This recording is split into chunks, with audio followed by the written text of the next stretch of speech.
Suatu ketika Abu Nawas ditanya oleh seseorang, "Wahai Abu Nawas, kapan kamu mati?" Maaf, barangkali Tuan bisa memberikan penjelasan sedikit terkait dengan pertanyaan Tuan tadi. Pinta Abu Nawas yang ternyata juga bisa menampilkan mimik serius. "Begini, kalau kamu mati, saya mau titip surat buat mendiang ayah saya yang telah mati beberapa tahun yang lalu," sambung orang tersebut. "Terima kasih sebelumnya atas kepercayaan Tuan, tapi maaf, dengan sangat terpaksa keinginan Tuan tidak bisa kupenuhi," jawab Abu Nawas. "Memangnya kenapa?" tanya orang itu kepada Abu Nawas.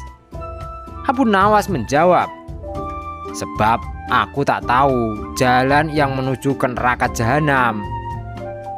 Mendadak wajah orang itu merah padam dan sambil menunduk ia pun segera pergi.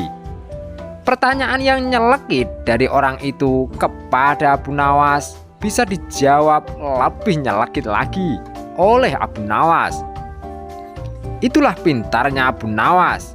Dalam kondisi seperti itu masih bisa membalas dengan cerdas dan penuh makna. Tamat. Jangan lupa ya guys untuk berbagi like, share, dan subscribe. Terima kasih. Guyonan. Wah.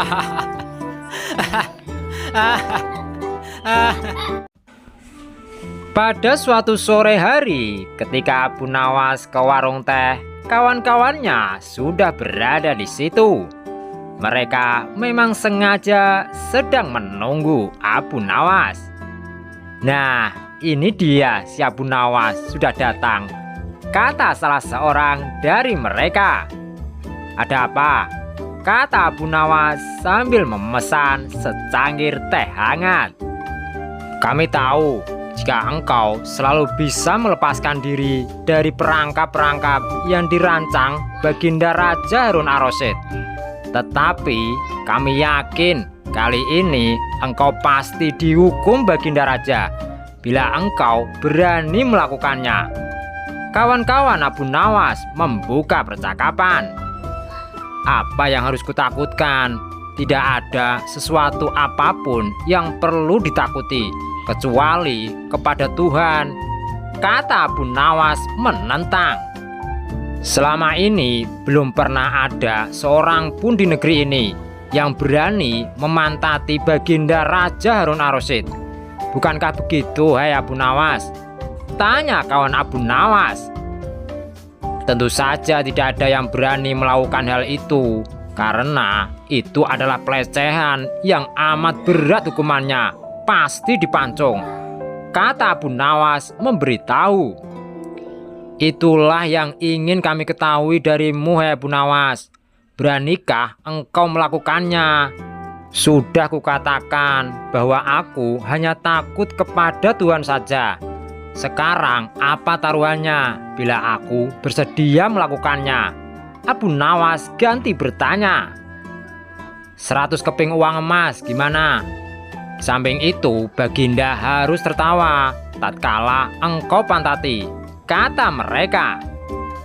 Abu Nawas kemudian pulang setelah menyanggupi tawaran yang amat berbahaya itu. Kawan-kawan Abu Nawas tidak yakin Abu Nawas sanggup membuat Baginda Raja tertawa, apalagi ketika dipantati. Kayaknya kali ini Abu Nawas harus berhadapan dengan Algojo pemenggal kepala. Minggu depan Baginda Raja Harun ar-Rasyid akan mengadakan jamuan kenegaraan. Para menteri, pegawai istana, dan orang-orang dekat Baginda diundang, termasuk Abu Nawas. Abu Nawas merasa hari-hari berlalu dengan cepat karena ia harus menciptakan jalan keluar yang paling aman bagi keselamatan lehernya dari pedang Algojo. Tetapi bagi kawan-kawan Abu Nawas, hari-hari terasa amat panjang. karena mereka tak sabar menunggu pertaruhan yang amat mendebarkan itu. Persiapan-persiapan di halaman istana sudah dimulai. Baginda Raja menginginkan penjamuan nanti meriah, karena Baginda juga mengundang raja-raja dari negeri sahabat. Ketika hari yang dijanjikan tiba, semua tamu sudah datang kecuali Abu Nawas. Kawan-kawan Abu Nawas yang menyaksikan dari jauh merasa kecewa karena Abu Nawas tidak hadir. Namun ternyata mereka keliru. Abu Nawas bukannya tidak datang tetapi terlambat, sehingga Abu Nawas duduk di tempat yang paling belakang.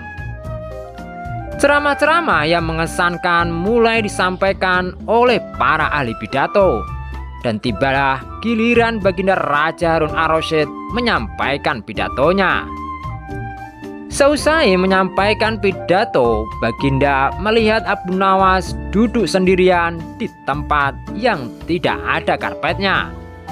Karena merasa heran, Baginda bertanya, "Mengapa engkau tidak duduk di atas karpet, wahai Abu Nawas?"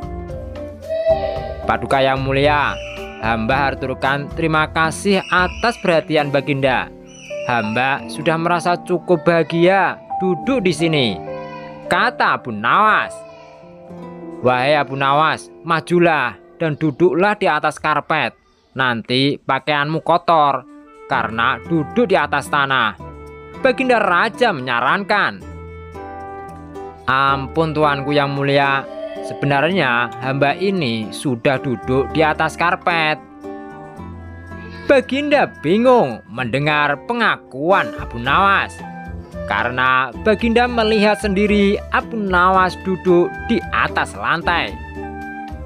"Karpet yang mana yang kau maksudkan, wahai Abu Nawas?" tanya Baginda masih bingung. "Karpet hamba sendiri tuanku yang mulia. Sekarang hamba selalu membawa karpet kemanapun hamba pergi," kata Abu Nawas seolah-olah menyimpan misteri. "Tetapi sejak tadi aku belum melihat karpet yang kau bawa," kata Baginda Raja bertambah bingung. "Baiklah Baginda yang mulia, kalau memang ingin tahu, maka dengan senang hati hamba akan menunjukkan kepada Paduka yang mulia," kata Abu Nawas sambil beringsut-ingsut ke depan. Setelah cukup dekat dengan Baginda, Abu Nawas berdiri, kemudian menungging menunjukkan potongan karpet yang ditempelkan di bagian pantatnya. Abu Nawas kini seolah-olah memantati Baginda Raja Harun ar-Rasyid. Melihat ada sepotong karpet menempel di pantat Abu Nawas, Baginda Raja tak bisa membendung tawa, sehingga beliau terpingkal-pingkal diikuti oleh para undangan. Menyaksikan kejadian yang menggelikan itu, kawan-kawan Abu Nawas merasa kagum. Demikianlah, semoga bermanfaat untuk kita semua. Amin ya robbal alamin. Jangan lupa ya guys untuk like, share, dan subscribe. Semoga bermanfaat. Tamat.